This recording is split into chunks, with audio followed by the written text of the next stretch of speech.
Assalamualaikum teman-teman. Di video kali ini kami akan membahas tentang konsentrasi larutan beserta pembahasan soalnya yang sering ditanyakan saat sidang sarjana kimia. Semoga video ini bermanfaat teman semua ya. Jangan lupa like, subscribe, dan komennya ya, biar kami semangat membuat video-video edukasi berikutnya. Oke teman-teman, sekarang kita akan membahas tentang konsentrasi larutan, di mana konsentrasi merupakan cara untuk menyatakan hubungan kuantitatif antara zat terlarut dan pelarut. Pada konsentrasi larutan ini ada banyak cabangnya. Yang pertama, fraksi mol. Yang kedua, persen konsentrasi. Yang ketiga, molaritas. Yang keempat, normalitas. Yang kelima, molalitas. Dan yang keenam, ppm. Pada masing-masing ini kita akan bahas satu persatu apa itu tentang konsentrasi larutan dan cabang-cabangnya. Yang pertama, fraksi mol. Fraksi mol adalah perbandingan antara jumlah mol komponen. Jumlah mol komponen ini adalah jumlah mol zat terlarut ataupun jumlah mol zat pelarut dengan jumlah mol seluruh komponen dalam larutan, yaitu jumlah mol zat terlarut ditambah dengan jumlah mol zat pelarut. Ini merupakan rumus dari fraksi mol. Misalnya, yang ditanya fraksi mol zat terlarut, maka rumusnya adalah jumlah mol zat terlarut dibagi jumlah mol zat terlarut ditambah jumlah mol pelarut. Yang di bawah yaitu rumus fraksi mol zat pelarut, di mana jumlah mol zat pelarut per jumlah mol zat terlarut ditambah jumlah mol pelarut. Agar teman-teman semua lebih paham apa itu fraksi mol, maka kita akan bahas soal tentang fraksi mol tersebut. Contoh soalnya adalah suatu larutan terdiri dari 3 mol zat terlarut A dan 7 mol zat terlarut B. Maka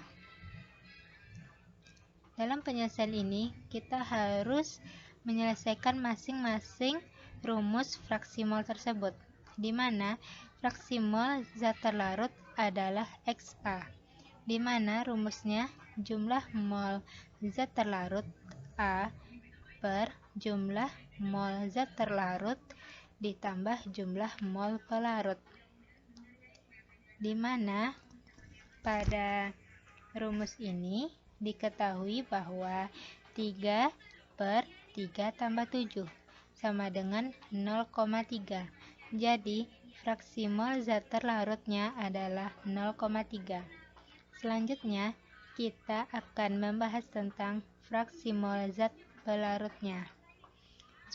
Fraksi mol jumlah zat pelarutnya adalah XB, sama dengan jumlah mol zat pelarut B per jumlah mol zat terlarut A ditambah jumlah mol pelarut B, di mana 7 per 3 ditambah 7 sama dengan 0,7. Jadi jumlah fraksi mol zat pelarutnya adalah 0,7. Pada masing-masing ini, maka kita akan mentotalkan antara XA ditambah XB sama dengan 1. Jadi 0,3 ditambah 0,7 hasilnya adalah 1.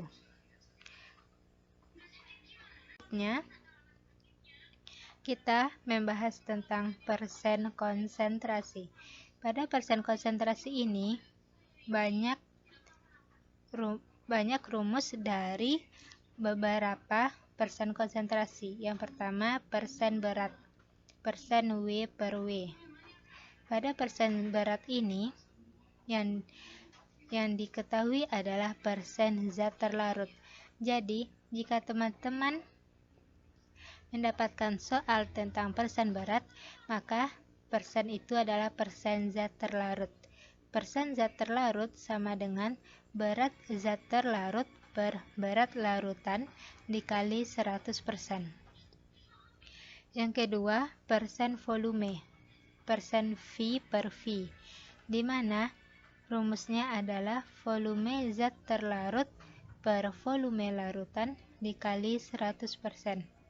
Yang ketiga, persen antara berat per volume, persen W per V, di mana gram zat terlarut per mililiter larutan dikali 100%.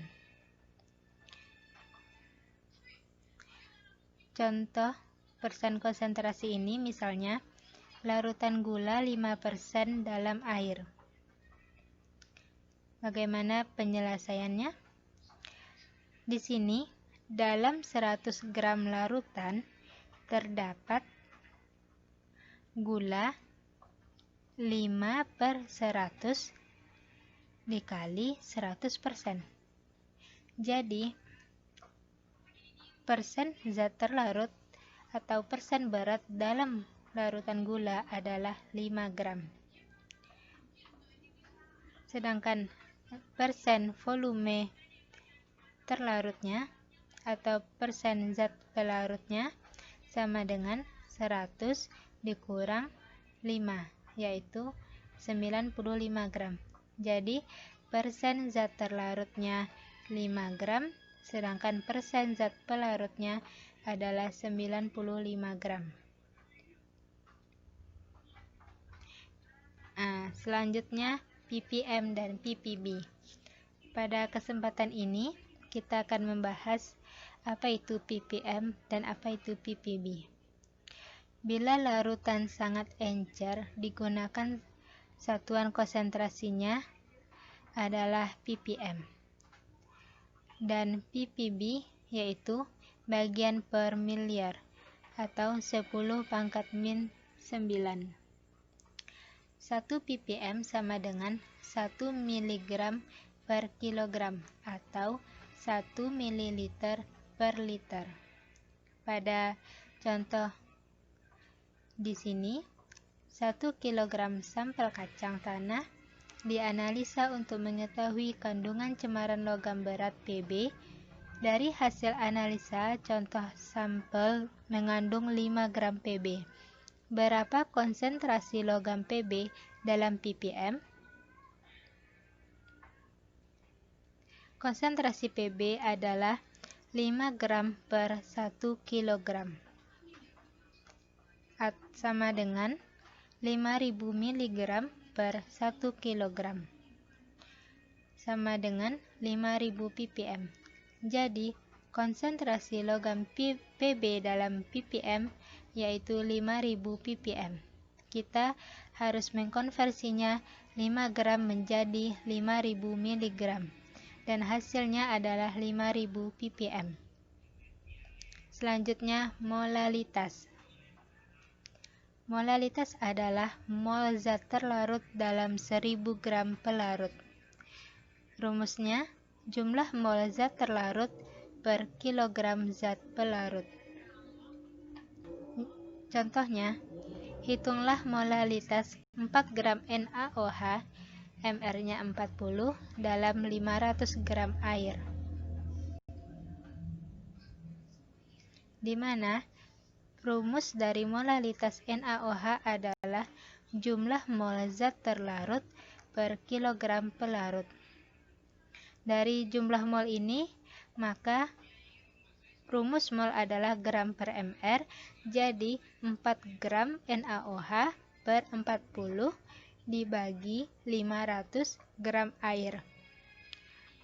Jadi hasil dari molalitas NaOH adalah 0,2 molalitas. Kita akan membahas molaritas. Molaritas adalah jumlah mol zat terlarut dalam 1 liter larutan. Sedangkan molaritas campuran M sama dengan mol total per volume total. Di sini kita akan membahas contohnya. Berapakah molaritas 9,8 gram H2SO4 jika MR-nya 98 dalam 250 mili larutan. Jadi, molaritas H2SO4 adalah mol zat terlarut, yaitu 9,8 per mR 98 dibagi 250 mili. Di sini dia liter larutan, jadi kita akan mengkonversinya menjadi liter. Jadi, 9,8 per 98 dibagi 0,25 liter sama dengan 0,1 dikali 4 mol per liter. Jadi hasilnya 0,4 molaritas H2SO4. Selanjutnya kita akan membahas tentang normalitas. Pada normalitas ini menyatakan bahwa jumlah mol ekivalen zat terlarut dalam 1 liter larutan. Di sini kita harus mengingat bahwa normalitas asam sama normalitas basa berbeda. Jadi, untuk asam, valensinya adalah jumlah mol ion H+. Sedangkan untuk basa, valensinya adalah jumlah mol ion OH-. Antara normalitas dan molaritas terdapat hubungan, yaitu N sama dengan M dikali valensi.